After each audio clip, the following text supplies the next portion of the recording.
Setelah mal dibuka, rasanya tinggal menghitung hari. Bioskop akan segera dibuka.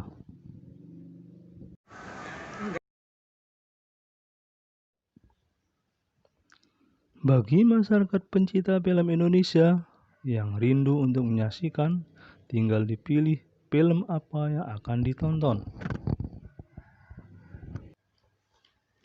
Pengamat film dan wartawan senior Yan Wijaya memberikan gambaran film yang perlu disaksikan dan sekaligus peluang datangnya penonton di tengah masih adanya pandemi COVID-19. Untuk tahun ini ada 28, mulai dari 1 Januari sampai dengan 17 Maret itu ada 28 judul film Indonesia yang tayang di bioskop. Ya. Okay. Lalu ada berapa film yang akan edar setelah new normal ini, Pak? Itu sama sekali saya belum tahu ya, karena sesungguhnya pada tahun ini semula ya, pada tahun 2020 perhitungan saya ada 150 judul film. Dari 150 kalau ada 28 sudah tayang, ada sisa 122. Ya. 122 judul. Itu yang akan tayang sampai dengan tanggal 31 Desember. Kebetulan 31 Desember adalah hari Kamis. Jadi kalau kita perhitungannya, kalau saya sebut film Indonesia mulai tayang pada tanggal 2 Juli, itu persis setengah tahun, ada 26 hari Kamis. Kalau 26 hari Kamis, setiap Kamis itu tayang 3 film, itu ada total 78. Jadi masih kurang banyak sekali.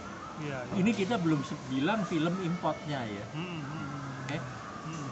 Nah, untuk film nasional sendiri, ada berapa film yang jadi unggulan kira-kira yang bisa datengin penonton ke bioskop? Unggulan untuk mutu atau unggulan untuk kelarisan? Bisa laris, bisa mutu. Bisa dua-duanya maksudnya? Harus dibedakan ya, karena kelarisan dan kemutuan itu dua hal yang mungkin nggak sama ya. Contoh, ada film yang judulnya Hamka. Ya, ini film dibintangin oleh Vino G. Bastian. Saya yakin ini film bermutu. Ya. Judulnya Hamka. Ini kisah biopik daripada Buya Hamka. Film ini dibuat panjang sehingga dibuat 1 dan 2 film. Menurut saya ini film bermutu, tapi soal lakunya itu walau alam. Ya. Ada lagi film Bung Hatta. Ini juga sebuah film yang saya yakin bermutu, tapi untuk lakunya saya tidak tahu ya. Tapi kalau soal film yang laku, saya bisa menyebutkan beberapa judul, antara lain adalah KKN di Desa Penawi. Ini sebuah film yang saya jamin, saya yakin ya, box office. Lalu ada lagi Gatot Kaca. Minimal ini adalah sebuah film superhero yang direncanakan semula tayang Desember, tapi saya tidak yakin akan bisa tayang tahun ini. Ini film adalah superhero yang saya yakin setidaknya akan menyamai kelarisannya dengan Gundala. Ya, Gatot Kaca. Apalagi sutradaranya Hanung Bramantyo. Ada lagi sebuah film yang dibuat dengan kolosal, bagus sekali soal adegan dan actionnya, judulnya Taufan. Ya, ini film dibiayai, mungkin akan jadi film termahal di Indonesia selama ini. Ya, karena produksinya adalah Soraya Intesim Film. Ya, sutradaranya pun bukan lain daripada produksinya sendiri, Sunil Soraya. Ini adalah film yang setting zaman Jepang. Jadi kalau Anda ingat dulu ada istilah Taufan di atas Asia, ini diangkat dari sebuah komik karya Ganesteha, komik terbaik dia, yang kalau tidak salah 12 jilid.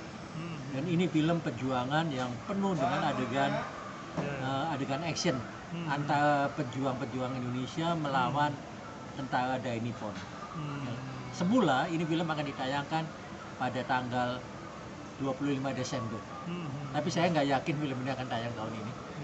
Gitu ya. Iya, walaupun ini film kolosal dan menurut saya dibuat dengan dahsyat, karena kita sudah tahu sebelumnya Soraya pernah membuat tenggelamnya kapal Van der Wijk, dan ini film dibuat dengan biaya lebih daripada tenggelamnya kapal Van der Wijk. Ya.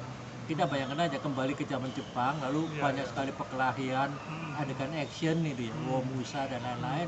Ini film mahal. Itu 4 film yang saya sebut jagoan tadi ya. Masih ada lagi beberapa film yang tentang anak muda, remaja ya.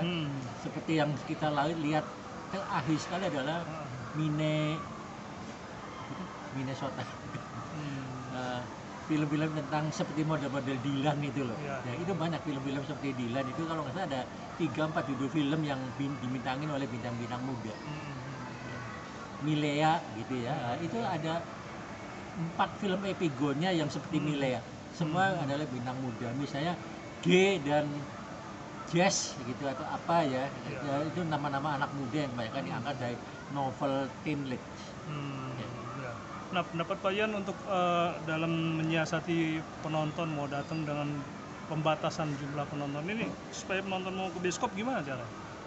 Ini saya bingung sekali ya, karena saya yakin kalau penonton dipaksa hanya 10%, Ya. begini, kapasitas Cineplex pada masa kini adalah rata-rata satu studio 200 kursi.